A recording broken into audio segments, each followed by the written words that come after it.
الفيلم لو عجبكم هنعرف من تعليقاتكم واشتراكاتكم، وأكيد وقتها هننزل لكم أفلام أكتر هتعجبكم.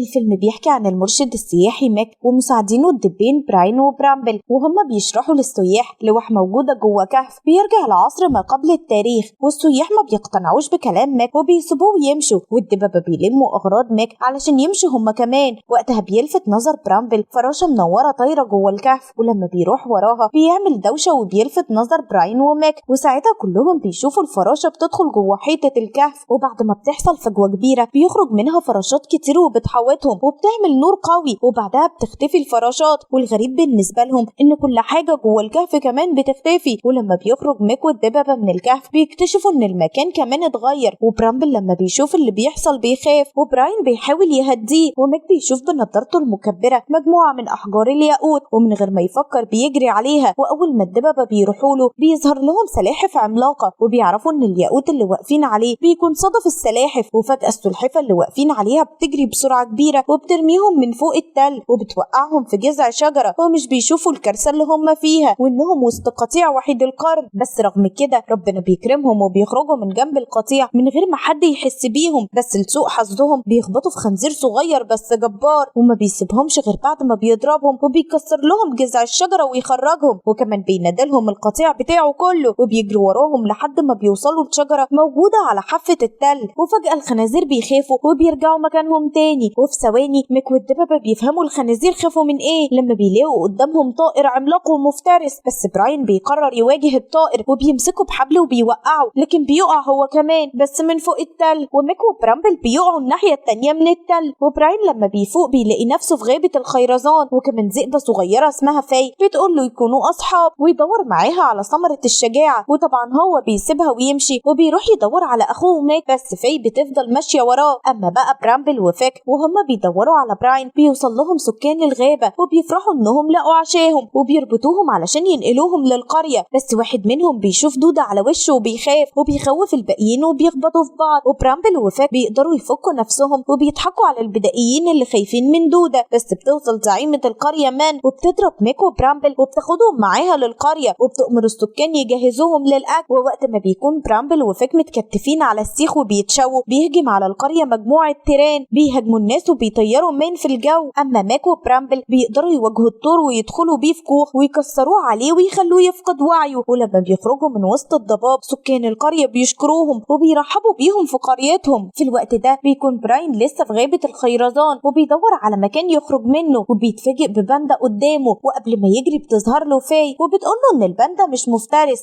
وبتوري له بوابة الخروج من الغابة. وطبعا براين بيجري عليها، بس ربنا بيكرمه بأطفال الباندا اللي مش بيسيبوه في حاله وبيبهدلوه بيرموه على الأرض ومش بيسمحوا له يخرج من غابة الخيرزان.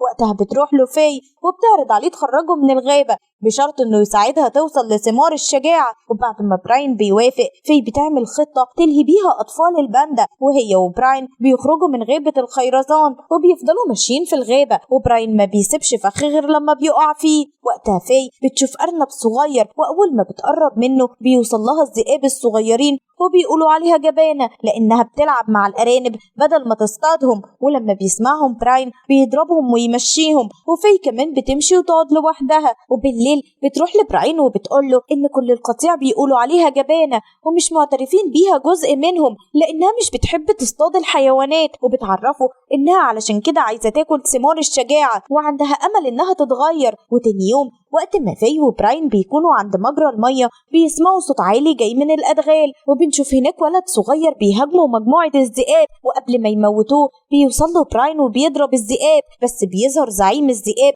وبيحدف الولد من فوق التل. ولما بتشوفه فاي بتحدف له غصن شجرة يمسك فيه وينقذ نفسه. وقتها بيروح لها الزعيم وقبل ما يموتها لأنها خانت القطيع بتوصل من مع سكان الغابة وبيحدفوا الرماح على الذئاب وبيرجعوهم تاني الأدغال. ومن لما بتشوف فاي بتقرر تقتلها، بس الولد بيقول لها إن هي اللي أنقذته. وقتها براين بيشوف مع سكان الغابة برامبل وفاك وبيفرحوا إنهم اتقابلوا وبيرجعوا القرية مع سكان الغابة. وبالليل في بتسمع صوت زعيم الذئاب، وبعد ما بتروح له بيقول لها إنها خانت القطيع وساعدت البشر وعلشان تكفر عن خيانتها لازم تسلم الدبين والبشري اللي معاهم للقطيع. وقتها بتوافق فاي، وتاني يوم بتاخد فيك وبراين وبرامبل للكهف اللي موجود فيه الذئاب، وبسرعة بتخرجهم من الجنب التاني وتخضع القطيع. وطبعا الزعيم بيحسبها من عداد الأموات بسبب اللي عملته، أما هي بتقول لبراين اتفاقها مع الزعيم وإنها باعته علشانه، وبراين بيقول لها إنه مش هيسيبها لحد ما توصل لثمرة الشجاعة.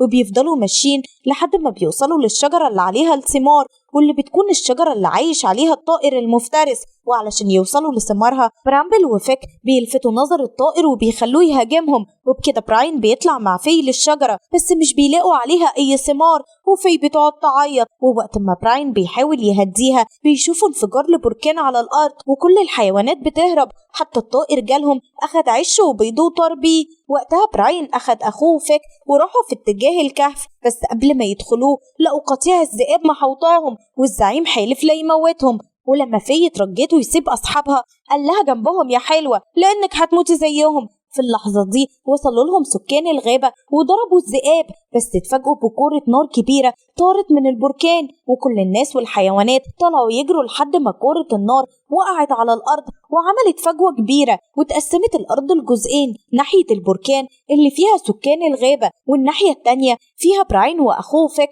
ومعاهم في، وكمان الذئاب اللي مصممين لآخر لحظة ينتقموا منهم ويموتوهم. وقتها براين طلب من برامبل وفيك يكسروا الشجرة ويخلوها جسر يعدوا عليه سكان الغابة، وهو أخد جذع شجرة وراح ضرب بيه الذئاب، بس الزعيم كان هيموت في، وبراين لما شافها جرى عليها لكن الذئاب مسكوه. وقتها في اتشجعت وضربت الزعيم، ولما لقيته لسه مصمم ينتقم ضربته ووقعت هي وهو من فوق التل.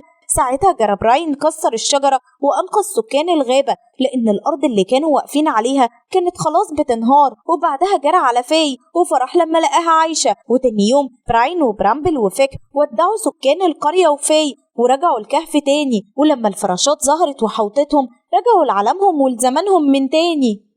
وبكده بيكون خلص فيلم النهاردة، ونحب نعرف رأيكم في الكومنتات، وما تنسوش اللايك للفيديو والاشتراك في القناة، وياريت تكتبوا لنا اقتراحاتكم لأفلام جديدة.